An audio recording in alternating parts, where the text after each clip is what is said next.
Ассаламу алейкум ва рахматуллахи ва баракатух. Құрметті жамағат, құрметті көрермендер. Бүгінгі сіздермен өтетін дәрісіміз мәт түрлерінің екінші тақырыбы мәт мұттасыл. Мәт мұттасыл. Жалпы мұттасыл дегеніміз не? Мұттасыл дегеніміз жалғанған, байланған, қосылған деген мағыналарды береді. Қашан мәт мұттасыл болады?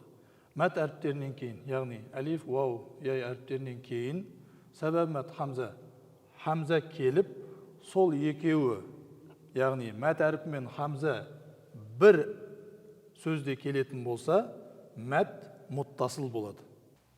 Мәт мұттасылға мысал келтіретін болсақ, су-ә, яғни мына жерде вау мен, яғни мәт әріп мен хамза екеуі бір кәлимада, бір сөзде келіп тұр. Бұл жерде мәт мұттасыл болады. Жи-ә, бұл жерде де яй мен, яғни мәт әріп мен хамза екеуі бір сөзде келіп тұр. Бұл жерде де мәт мұттасыл болады. Содан кейін жа-ә дегенде де әлиф пен, яғни мәт әріп мен хамза екеуі бір сөзде, бір кәлимада келіп тұр.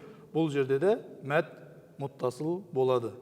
Жалпы мәт мұттасыл 4 әріп мөлшерінде созылып оқылады.